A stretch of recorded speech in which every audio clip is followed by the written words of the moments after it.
Hello and welcome to another episode of Time About the Movies Flashback, where today we're flashing back to August 19th, 1988.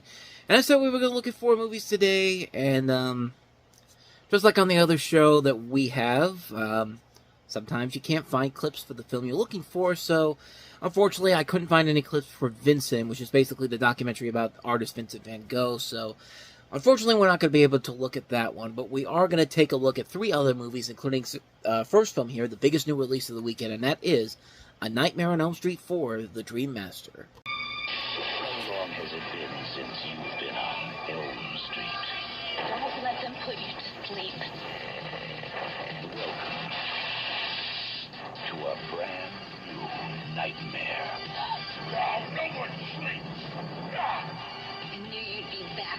A Nightmare on Elm Street, Part 4. Master. How sweet. Fresh meat. Rated R. Starts Friday at theaters everywhere. So this is the 4th installment of the Nightmare on Elm Street series. It basically continues the story after Dream Warriors, where you have Krueger reappearing in the dreams of 3 of the previous people from the last film, Kristen Parker, Joey Crucell, and Roland Kincaid. And basically, they get killed off within the first couple of minutes of the movie. I mean, they do not last long at all in the beginning.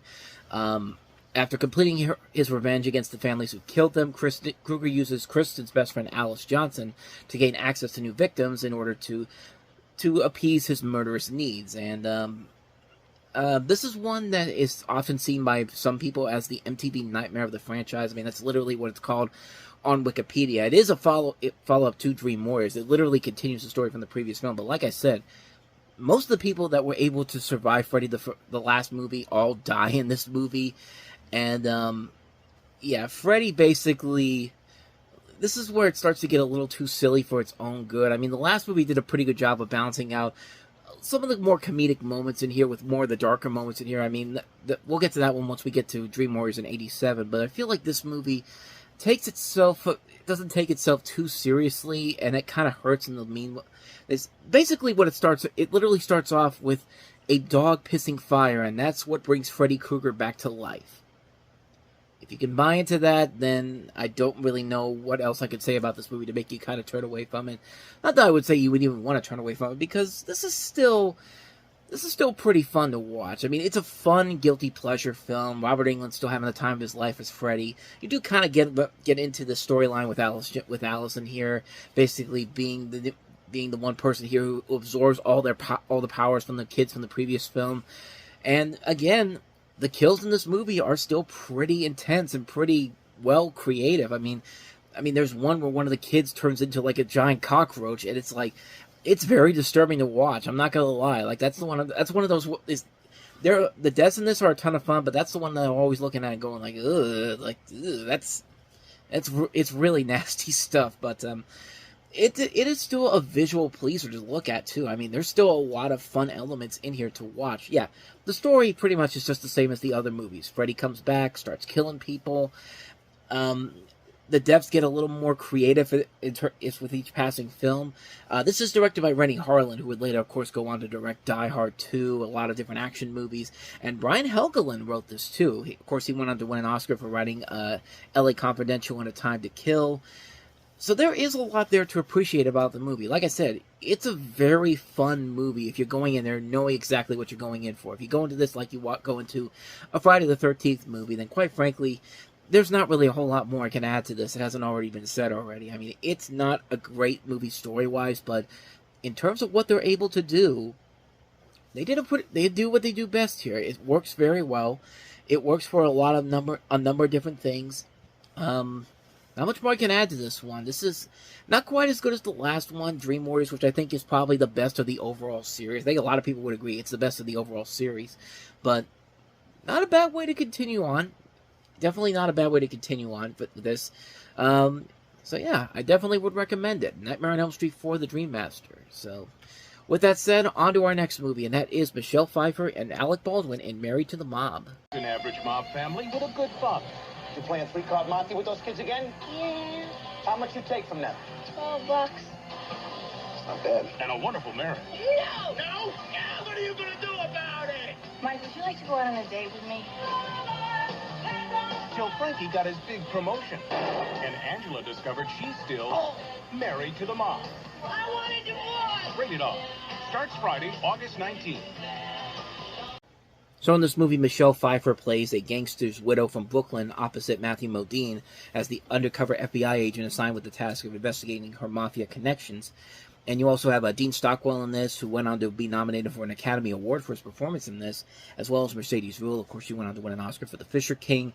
Alec Baldwin is in this movie, Joan Cusack, Oliver Platt, Chris Isaac, Nancy Travis, a lot of big names in here, and a good director too. This is Jonathan Demme's follow-up to Something Wild, which was a really great, underrated movie with Jeff Daniels and Ray Liotta in it, as well as Melanie Griffith, I think. Yeah, Melanie Griffith. I could have sworn that was her, but this was back when Jonathan Demme was making great movie after great movie. Of course, after this, he made Silence of the Lambs, followed by Philadelphia. I mean, he was in the middle of a good stretch at this point. And this is a good film, too. It's a really fun, silly, over-the-top comedy that really works because of a lot of the performances in here. I mean, Dean Stockwell and Mercedes Ruehl are great here. Michelle Pfeiffer, really great to look at and really fun to watch here. I mean, she is a really good actress, man. I mean, we talk about it a lot on both shows. Like, we've talked about some of the movies she's been in. Just this week, we talked about her in What Lies Beneath. She's one of the few things that carries that film. And here, she really does a great job of handling this performance. I mean, she's got a lot of great talent around her. It's a fun premise. It's a really silly movie. A good, fun movie. It's a really fun, good fun time. I can't recommend this one enough. If you haven't seen it, definitely check it out. Married to the Mob. Definitely worth a watch. So let's go ahead and move on to our last film that we have here. And that is Luc Besson's The Big Blue. See here. Yeah. This was no ordinary man. How's he gonna breathe? He isn't. Don't think of Jacques as a human being. He's from another world. For he was a man about to discover the secret of the Big Blue. Rated PG. Opens August 19th at a theater near you. Yeah, I had no idea this was actually a Luc Besson movie. I always thought Nikita was his first movie that he did, but this is his third film as a director. I mean, this pretty much tells you that I haven't seen the film, but let's talk about this. According to Wikipedia, this is a film that takes place in the French cinema du look visual style, and it's a heavily fictionalized and dramatized story about the friendship and sporting rivalry between two leading contemporary champion freedivers in the 20th century, Jacques Mayol, played by Jean-Marc Barr, and Enzo Marioka, played by Jean Reno, and Mayol's fictionalized relationship with his girlfriend, played by Rosanna Arquette. And from a visual level, it looks pretty interesting. It's got some good talent on board. Jean Reno, of course, from the Nikita, and Leon the Professional, Rosanna Arquette. Yeah, just a film I never knew about. I never knew that Luc Besson actually made this movie. I thought, like I said, I always thought La Femme Nikita was his first film, but turns out not the case. But I digress. I really do not know about this movie per se. I don't know if it's any good. From the little bit that I've seen, definitely has some promise to it, so could be good. I've never heard anybody really say anything about it, but again, I haven't seen it, so it could be good. So I wish I had some more to tell you about it, but that's all I got for you. That's The Big Blue. Le Grand Bleu, as they call it, but I'm getting off. I'm getting off of that right now. That's gonna do it for this episode of Time About the Movies Flashback. Next time, we'll head back a week to August 12th with 5 notable films once again. We've got Young Guns with Emilio Estevez, Charlie Sheen, Dermot Mulroney, Casey Siemaszko, and some of the other big names of the time period in that big teen names, I should say, in the time period. We also have Jeff Bridges and Francis Ford Coppola's Tucker, The Man in His Dream, Michael Keaton in Clean and Sober. We have the infamous Mac and Me, and also Martin Scorsese's The Last Temptation of Christ. So 5 big movies to look at next time around as we'll come back here on the Friday before Christmas. But until then, thank you so much for watching. And if you want to see more videos like this, please hit the playlist on the next page, check out the previous episode, and also don't forget to hit the like and subscribe button if you want to see more videos like this on this channel. So with that said, I am off. I will see you guys next week for another episode. So thanks for watching. I'll see you next time. And until then, take care.